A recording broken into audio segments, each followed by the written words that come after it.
معزز سامعین کرام، معززات سامعات، گزشتہ جمعۃ المبارک میں رسول اکرم صلی اللہ علیہ وسلم کی سب سے بڑی فتح مکہ کے حوالے سے چند گزارشات آپ احباب کے سامنے رکھی گئی تھی کہ وہ علاقہ جہاں آپ کی پیدائش ہوئی، آپ کا بچپن جوانی گزرا، نبوت کے 13 سال آپ وہاں رہے، پھر آپ کو اتنا تنگ کیا گیا کہ آپ وہ علاقہ چھوڑنے پر مجبور ہوئے۔ پھر اس کے 8 سال بعد اللہ تعالیٰ نے آپ کو یہ موقع عطا کیا کہ آپ فاتح بن کر مکہ میں داخل ہوئے۔ اب مکے والوں نے آپ پر اتنے ظلم ڈھائے تھے کہ ان کو شمار کرنا مشکل تھا، اور صحابہ پر بھی وہ ستم کیے کہ انسان اس کو سوچے تو روح کانپ جاتی ہے۔ اور اب بدر، احد، خندق کی جنگوں کے بعد وہی سارے دشمن آپ کے سامنے کھڑے تھے، اور پیغمبر علیہ الصلاۃ والسلام بیت اللہ کے اندر داخل ہوئے، سارے بت گرائے، وہاں اس کو پاک اور صاف کیا، اور جب آپ باہر نکلے تو سارے کافر آپ کے سامنے کھڑے ہیں۔ اب آپ نے ان سے کہا کہ بتاؤ اب میں تمہارے ساتھ کیا سلوک کروں گا۔ غور کریں، اتنے بڑے دشمن مکے کے اندر، صفا پہاڑی پر آپ کو برا بھلا کہنے والے، بدر میں، احد میں، خندق میں آپ کے ساتھ جنگیں کرنے والے، اور پھر مکے کے علاقوں میں بلال، صہیب، خبیب رضی اللہ عنہ کے اوپر ظلم کرنے والے، عمار ابن یاسر اور ان کی والدہ کو شہید کرنے والے، اور ان پر ظلم کرنے والے، سب سامنے۔ تو آپ نے پوچھا بتاؤ آج تمہارے ساتھ کیا سلوک ہوگا۔ انہوں نے آگے سے کہا کہ آپ برائی کا بدلہ برائی سے نہیں دیتے، آپ تو معاف کرنے والے ہیں، رحم کرنے والے۔ آپ نے اس موقع پر پھر وہی کلمات ارشاد فرمائے جو یوسف علیہ السلام نے اپنے بھائیوں کے سامنے ارشاد فرمائے تھے، جن بھائیوں نے پہلے کنویں میں گرا کر مارنا چاہا، آسمان والے نے بچا کر تخت پر بٹھا دیا۔ اب وہ نیچے کرنے والے سامنے گردن جھکا کر کھڑے تھے، اور یوسف علیہ السلام بادشاہ بن کے بیٹھے تھے۔ آج وہی سین دوبارہ، جو حضور کو نیچا کرنا چاہتے تھے وہ سارے نیچے کھڑے ہیں، اور حضور علیہ السلام بیت اللہ کی دیوار پر چڑھے ہیں، اور آپ نے فرمایا بتاؤ کیا سلوک کروں گا۔ انہوں نے کہا کہ آپ برائی کا بدلہ برائی سے نہیں دیتے۔ تو آپ نے وہی جملے ارشاد فرمائے، لا تثریب علیکم اليوم، آج تمہارے اوپر کوئی ڈانٹ ڈپٹ نہیں، کوئی ملامت نہیں، جاؤ میں نے بھی سب کو معاف کر دیا، یغفر اللہ لکم، اور اللہ بھی تمہیں معاف فرما دے گا، وہو ارحم الراحمین، اور وہ تو ہے ہی ارحم الراحمین۔ لیکن یاد رکھو 7 افراد کو یہاں بھی معافی نہیں ہے۔ جب پوری کائنات کے انسانوں کو معاف کر دیا، فرمایا 7 بندوں کو معافی نہیں۔ وہ کون؟ جنہوں نے پیغمبر علیہ السلام کا نام لے لے کر، آپ کی بیٹیوں کے نام لے لے کر، مسلمان عورتوں کے نام لے لے کر ان کی توہین کی ہوئی تھی۔ آپ نے فرمایا وہ 7 بندے جہاں بھی مل جائے ان کو قتل کر دو، اگرچہ یہ کعبے کے غلاف کے ساتھ چمٹے بھی ہو ان کو قتل کر دو۔ ان 7 میں سے ایک اکرمہ بن ابی جہل بھی تھے، ابو جہل کے بیٹے اکرمہ، اور دوسرے عبداللہ بن سعد بن ابی سرا، اور باقی بھی افراد تھے۔ اب 7 کے بارے میں کہا گیا تو ان میں سے 4 افراد وہ معافی مانگنے کے لیے حضور کے پاس آ گئے، باقیوں کو قتل کر دیا گیا۔ اب وہ خود آپ کے پاس نہیں آئے، حضور علیہ الصلوۃ والسلام کے پاس انہوں نے پیغام بھیجے۔ اکرمہ رضی اللہ عنہ کو بتایا تھا کہ وہ بھاگے، کشتی ہچکولے لی، انہوں نے کہا کہ آسمان والے رب کو پکارو، انہوں نے کہا اگر اس موقع پر آسمان والے رب کو پکارنا ہے تو پھر ہم ہر موقع پر اسی پکار لیں گے۔ وہ بھی واپس آئے، انہوں نے اپنی بیوی کو بھیجا کہ حضور کے پاس جاؤ، انہیں کہو کہ مجھے معاف کر دیں۔ اور عبداللہ بن سعد بن ابی سرا، یہ عثمان رضی اللہ عنہ کے رشتہ دار تھے، انہوں نے حضرت عثمان کو کہا کہ حضور سے کہو کہ حضور مجھے معاف کر دیں۔ تو پیغمبر علیہ السلام کے پاس ان چاروں کی سفارش آئی، حضور علیہ السلام نے ان چاروں کو معاف کر دیا۔ پہلے معاف نہیں کیا، لیکن جب بعد میں سفارش آئی آپ نے معاف کر دیا۔ اب ان کی معافی کے بعد حضور علیہ السلام نے ان کی پچھلی ساری غلطیوں کو اس طرح مٹا دیا جیسے غلطی ہوئی نہیں۔ اکرمہ جب مسلمان ہوئے تو آپ نے ان کو پھر ایک علاقے کا گورنر بنایا، اور عبداللہ بن سعد بن ابی سرا رضی اللہ عنہ ایسے مسلمان ہوئے، بعد میں ان کی وفات سر سجدے کی حالت میں تھا تو اللہ کے پاس پہنچ گئی، یعنی نیک بن کر مسلمان۔ اب بعض لوگ اکرمہ بن ابی جہل پر اعتراض کرتے ہیں، یا بعض لوگ حضرت عثمان کو برا بھلا کہتے ہیں، لو جی جن کو حضور نے قتل کا حکم دیا ان کی سفارش اس نے کیوں کی؟ تو یہ بات اعتراض درست نہیں ہے۔ جب پیغمبر علیہ السلام سفارش قبول کر لیں تو پھر اس کے بعد ان پر اعتراض درست نہیں ہوگا۔ حضرت ابو سفیان رضی اللہ عنہ، ان کی سفارش عبداللہ بن سعد بن ابی حضرت عباس رضی اللہ تعالیٰ نے کی، آپ نے ان کی سفارش کو قبول کر لیا۔ حضرت علی رضی اللہ تعالیٰ کے گھر میں ام ہانی کے 2 دیور کافر تھے، ان کو بھی حضور نے قتل کا حکم دیا تھا، تو ام ہانی جو حضرت علی کی ہمشیرہ ہے انہوں نے ان کو پناہ دے دی۔ حضور علیہ السلام ان کے گھر میں آئے تو ام ہانی کہتی ہیں حضور آپ نے ان کو قتل کا حکم دیا تھا، میں اس کو پناہ دیتی ہوں، سفارش کرتی ہوں۔ آپ نے فرمایا ام ہانی اگر تو سفارش کرتی ہے میں ان کو بھی معاف کر دیتا ہوں۔ تو حضور علیہ السلام کی اس روز معافی بہت زیادہ تھی، لیکن ایک سفارش آپ نے قبول نہیں کی، 4 سفارشیں قبول کی، اور ان کی جن کے قتل کا حکم دیا ہوا تھا، اور ایک سفارش قبول نہیں کی۔ کیا؟ اسی موقع پر قریش کی ایک شاخ بنو مخزوم کی ایک عورت نے چوری کر لی۔ جب اس نے چوری کی مقدمہ حضور علیہ السلام کے پاس آیا، آپ نے کہا کہ اب اس عورت کا ہاتھ کاٹ دیا۔ اب فرق کیا ہے؟ پہلے 4 اللہ کے دشمن تھے اور ان کا تعلق حقوق اللہ کے ساتھ تھا، پیغمبر علیہ الصلوۃ والسلام نے ان کی سفارشیں قبول کر کے اسلام قبول کروا لیا، لیکن یہ مسلمان عورت تھی اور اس نے چوری کی، آپ نے فرمایا اس کا ہاتھ کاٹ دو۔ اب قریش پریشان ہوئے اور کہنے لگے کہ اب کون ہے جو ان کی سفارش کرے اور اس کا ہاتھ بچ جائے؟ انہوں نے کہا کہ اب کوئی بھی سفارش نہیں کر سکتا سوائے اسامہ بن زید رضی اللہ عنہ کے، کیونکہ حضور کو ان کے ساتھ بہت پیار تھا۔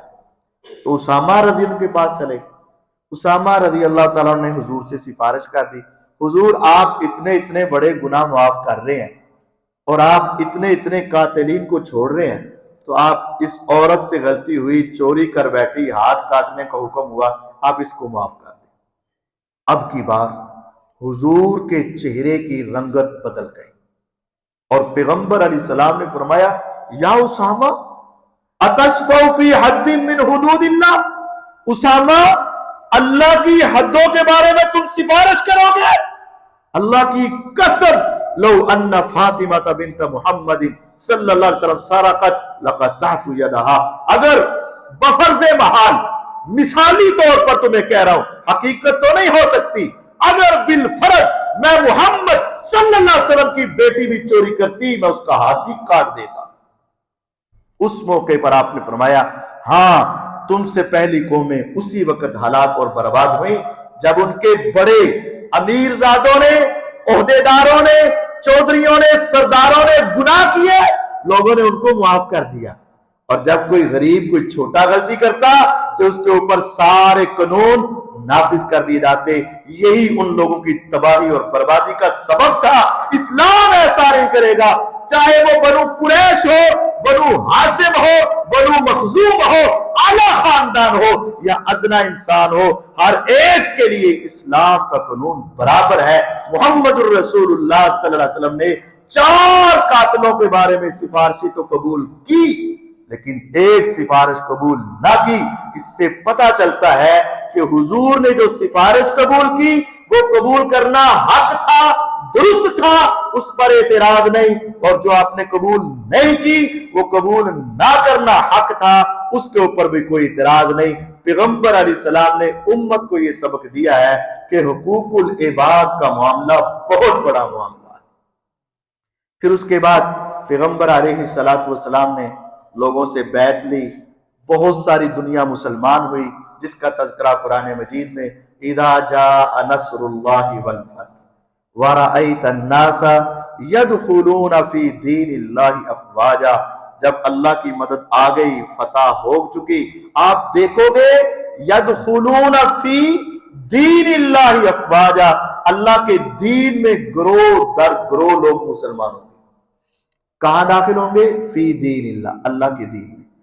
آج بہت سارے لوگ یہ بھی کہتے ہیں کہ جب فتح ہوگی نا لوگ، تو وہ تو جان بچانے کے لیے مسلمان ہوئے، اپنا مال بچانے کے لیے مسلمان ہوئے، اوپر سے مسلمان ہوئے. یہ لوگ قرآن کے منکر ہیں. ایسا انسان قرآن کا منکر ہے، اور ایسا انسان آج بھی یہاں موجود ہے دنیا میں. وہ کہتا ہے کہ یہ سارے فتح مکہ پر جو مسلمان ہوئے یہ صرف اپنی جان چھڑانے کے لیے مسلمان ہوئے، جان بچانے کے لیے. اللہ تعالیٰ کیا فرما رہے ہیں؟ وَرَأَيْتَ النَّاسَ يَدْخُلُونَ فِي دِينِ اللَّهِ. یہ اللہ کے دین میں آ رہے ہیں، منافقت نہیں ہے، یہ اللہ تعالیٰ کے دین میں آ رہے ہیں. ان کو سمجھ آ گئی، ان کو پتا چل گیا. سینکڑوں نہیں، ہزاروں لوگ مسلمان ہوئے. جب ہزاروں لوگ مسلمان ہوئے، پیغمبر علیہ السلام ان کے پاس 19 دن مکہ میں ٹھہرے. اس کے بعد حضور علیہ السلام نے قریب کے بت جو تھے بڑے بڑے ان کو توڑوایا. لات منات کا نام تو آپ نے سنا ہوگا، عزا کا نام بھی آپ نے سنا ہوگا. عزا ایک بڑا بت تھا. آپ نے خالد ابن ولید رضی اللہ عنہ کو کہا کہ جاؤ اس کو توڑ کر آؤ. حضور کے حکم پر خالد ابن ولید رضی اللہ عنہ گئے، اس بت کو توڑا اور واپس آئے. آپ نے فرمایا کیا کیا؟ کہا بت توڑ دیا. آپ نے فرمایا کچھ نظر آیا؟ اس نے کہا نہیں. آپ نے فرمایا ابھی وہ پورا نہیں ٹوٹا، دوبارہ جاؤ اور اس کو گرا کر آؤ. خالد ابن ولید رضی اللہ عنہ، اللہ کی تلوار سیف من سیوف اللہ، دوبارہ اپنے ہاتھ میں تلوار لے کر وہاں گئے تو کیا دیکھا؟ ایک سیاہ رنگ کی عورت جو در حقیقت جننی تھی، پراگندہ بالوں سے ننگے پیروں سے نکل کر خالد ابن ولید رضی اللہ عنہ کی طرف دوڑی. لیکن انہوں نے اللہ کی تلوار نے اپنے ہاتھ میں تلوار تھامی اور اس کا مقابلہ کیا اور اس کو قتل کیا. پھر آ کر بتایا حضور وہاں ایک عورت آئی تھی جو سیاہ رنگ کی ڈرونی شکل میں میرا مقابلہ کرنے کے لیے. پھر تو نے کیا کیا؟ کہا میں نے اس کا کلا کامہ کر دیا. فرمایا یہ وہ جننی تھی جس کو ابلیس نے مقرر کیا ہوا تھا. وہ لوگوں کے سامنے کرتب دکھاتی تھی اور لوگ سمجھتے تھے کہ ہمارا وقت ہمارے کام کرتا ہے. در حقیقت یہ جنات، یہ شیاطین ان بتوں کے نام پر لوگوں کا ایمان لوٹتے تھے. تو نے اسے قتل کر دیا، اب اس کا کلا کما ہوا ہے. اب غور کریں، یہ حدیث ہے، بخاری میں ہے. اب ہمارے یہاں بھی کہتے ہیں ہم وہاں گئے تھے ہمیں وہ نظر آئے تھے، ہم وہاں گئے تھے میرا کام ہو گیا تھا.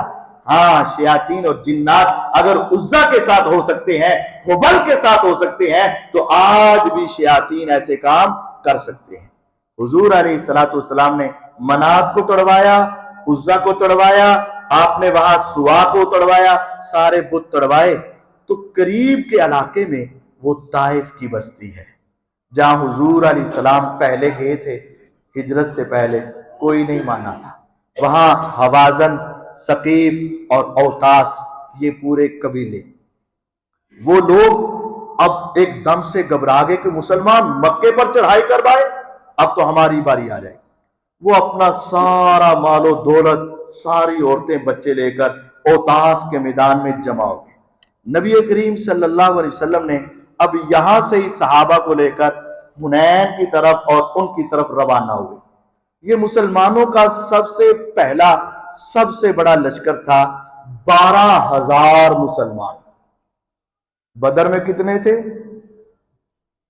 بدر میں صرف 313 تھے۔ احد میں کتنے تھے؟ 1,000 گیا، 300 منافق پیچھے آ گئے، 700 رہ گئے۔ اور اب 12,000 مسلمان۔ لقد نصرکم اللہ فی مواطن کثیرہ ویوم حنین اذ اعجبتکم کثرتکم فلم تغن عنکم شیئا۔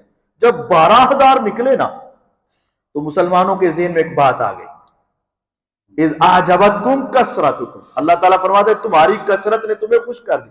تم کہنے لگے اب تو ہم ہار ہی نہیں سکتے، اب تو ہمارے ساتھ مکے کے سردار آ گئے، اب تو ہمارے ساتھ بڑے پہلوان آ گئے، اب ہمارے پاس بڑا اسلحہ آ گیا، اب ہماری بڑی طاقت ہو گئی، ہمارے پاس بڑا ہتھیار ہے، اب تو ہم ہاریں گے نہیں۔ فرمایا جب تم وہاں پہنچے تو پھر تمہاری کثرت تمہارے کام ہی نہیں آئی۔ کیا ہوا؟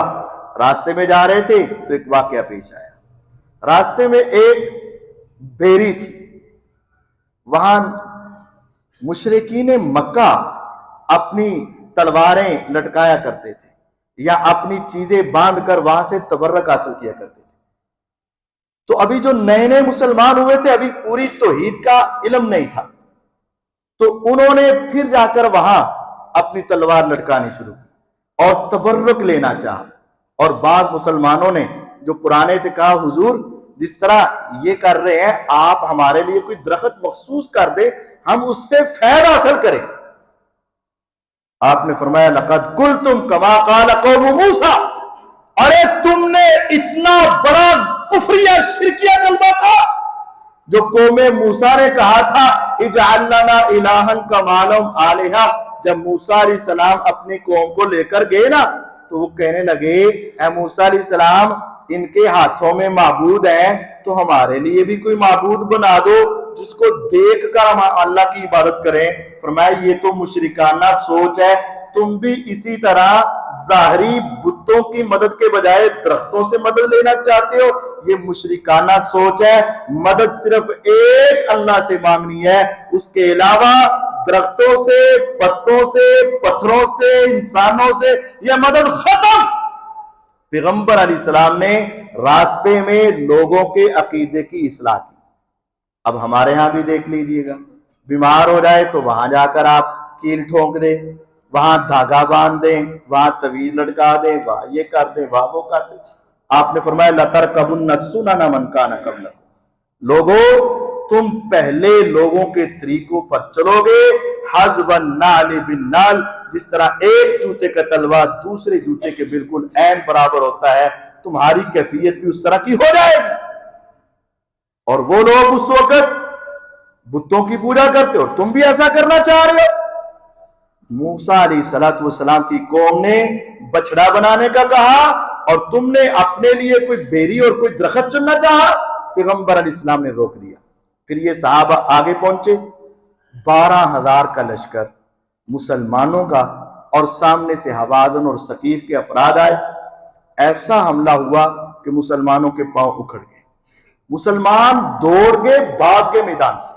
میرے پیغمبر علیہ السلام بہادروں کے بہادر، شاہ سواروں کے شاہ سوار، میرے آقا اپنی سواری سے نیچے اترے، میدان میں کھڑے ہو گئے، انا ابن عبد المطلب انا النبی لا کذب، لوگوں میں عبد المطلب کا بیٹا ہوں، بہادر ہوں، میں جھوٹا نبی نہیں ہوں، سچا نبی ہوں، میں میدان میں جنگ کے لڑوں گا، تم ٹھہرو یا نہ ٹھہرو، میں اکیلا ان سے لڑوں گا۔